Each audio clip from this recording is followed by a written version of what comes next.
இந்திய அரசியலின் மாற்று முகமாக ஒரு துருவ நட்சத்திரமாக இன்றைய தினம் நம்முடைய முதலமைச்சர் திகழ்ந்து கொண்டிருக்கிறார். அந்த அரசியல் மாற்றத்திற்கான அடையாளமாக இருக்கக்கூடிய நம்முடைய மாண்புமிகு முதலமைச்சர் இன்றைய தினம் சந்தித்தோம். அதாவது பல்வேறு நிலைகளில் எப்படி தேசிய அளவில் ஒரு மிகப்பெரிய தாக்கத்தை நம்முடைய தமிழக முதல்வரின் வெற்றி ஆழமாக பதிந்திருக்கிறது. இன்றைய தினம் ஒட்டுமொத்த தேசத்திலும் தமிழக முதலமைச்சரின் முகமாக மாறிக்கொண்டிருக்கும் நிலையில் அவர் தேசிய அரசியலை நோக்கி பயணப்படக்கூடிய சூழ்நிலையில் இன்றைய தினம் ஏற்கனவே அவரை சந்தித்து அவருக்கு இன்றைய தினம் வாழ்த்து கூறினோம்.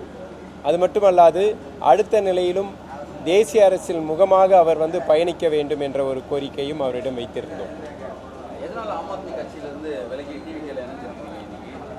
என்ன காரணம்? ஏன்னா ஒரு பெரிய போஸ்ட்ல இருந்திருக்கீங்க, ஆம் ஆத்மி நேஷனல் பார்ட்டியோட ஸ்டேட்டோட அட்வொகேட் நீங்களும் இருந்திருக்கீங்க, ஏன் விலகுனீங்க? என்ன காரணம்? அதாவது குறிப்பாக பார்த்தீங்கன்னா அரசியலில் ஊழலற்ற ஆட்சி அமைக்கணும் என்ற அடிப்படையில் தோற்றுவிக்கப்பட்ட ஆம் ஆத்மி கட்சியினுடைய பயணத்தில் என்னை இணைத்து கொண்டிருந்தேன்.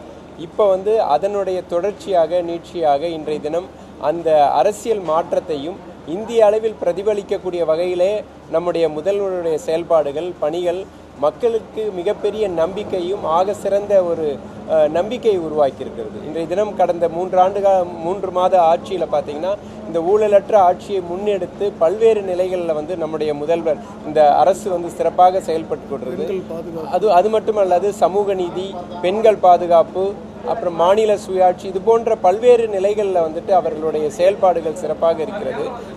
அந்த செயல்பாடுகளை அதாவது மக்களுடைய எண்ணங்களை பிரதிபலிக்கக்கூடிய விதமாக ஒட்டுமொத்த தேசத்தில் இன்னைக்கு குறிப்பாக இருக்கக்கூடிய இந்த ஊழலற்ற ஆட்சி அதுதான் முன்னணியில் இருக்கக்கூடிய விஷயம். இங்கே இந்த அரசியலில் பார்த்தீங்கன்னா இந்த ஊழலற்ற ஆட்சி தான் ஒட்டுமொத்த தேசத்திலும் இருக்கக்கூடிய மக்களுடைய பிரதிபலிப்பாக இருக்கிறது.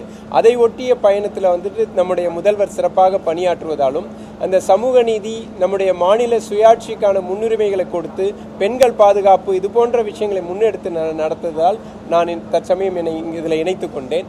ஆகவே அந்த பயணத்தில் இணைந்து செயலாற்றுல மிகப்பெரிய நம்பிக்கையும் மிகப்பெரிய ஒரு ஆறுதலாகவும் இருக்கிறது. கண்டிப்பாக அவர் இன்றைய தினம் ஒரு மரியாதை நிமித்தமான சந்திப்பு, அவர் அதை அங்கீகரித்து அதை சொல்லியிருந்தாங்க.